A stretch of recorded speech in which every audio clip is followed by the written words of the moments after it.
नमस्कार दोस्तों, स्वागत है आपका मेरे YouTube channel love Badri Kedar पर। होली का त्योहार मुख्य रूप से होलिका दहन और रंगों की होली के रूप में मनाया जाता है। पर क्या आप जानते हैं हम होलिका दहन क्यों करते हैं, रंगों की होली क्यों मनाते हैं और क्या है इसके पीछे की पौराणिक कथा।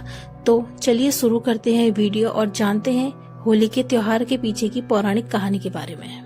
प्राचीन समय में एक बहुत ही शक्तिशाली दैत्यराज असुर था जिसका नाम हिरण्यकश्यप था। उसने भगवान ब्रह्मा की घोर तपस्या की और उनसे अमर रहने का वरदान मांगा, परंतु ब्रह्मा जी ने कहा कि अमरता का वरदान किसी को नहीं दिया जा सकता।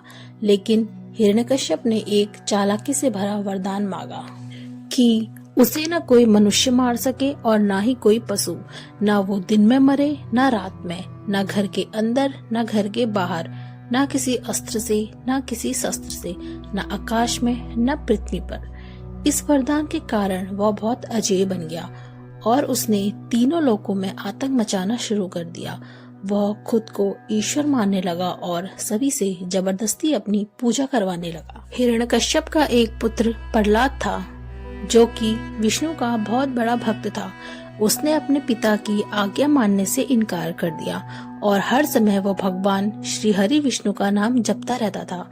यह देखकर हिरण्यकश्यप को बहुत क्रोध आया और उसने अपने पुत्र को मारने के कई प्रयास किए, जैसे उसे पहाड़ों से नीचे फेंका, लेकिन भगवान विष्णु ने उसे बचा लिया। उसने जहरीले सांपों के बीच में भक्त प्रहलाद को फेंका, लेकिन सांपों ने उसे कोई नुकसान नहीं पहुँचाया। हाथी के पैरों तले कुचलवाने का प्रयास किया, लेकिन हाथी ने उसे नहीं कुचला।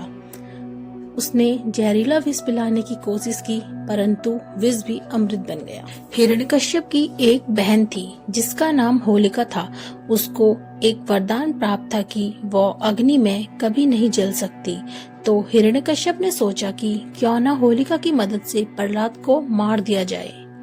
एक दिन होलिका भक्त प्रहलाद को गोद में लेकर आग में बैठ गई, लेकिन भगवान विष्णु की कृपा से प्रहलाद सुरक्षित रहा और होलिका जलकर भस्म हो गई। यह इस बात का प्रतीक बना कि बुराई कितनी भी शक्तिशाली क्यों न हो, अंत में अच्छाई की ही जीत होती है।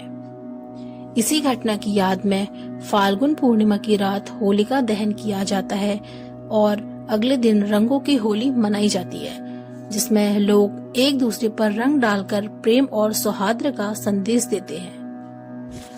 अब बात करेंगे आखिरकार हिरण्यकश्यप का वध कैसे हुआ और किसने किया। अंततः हिरण्यकश्यप ने क्रोध में आके प्रहलाद से पूछा कि तेरा भगवान कहाँ है। तो प्रहलाद ने उत्तर दिया, भगवान तो हर जगह है, आप में है, मुझ में है, हर जगह है, वे इस खम्बे में भी है।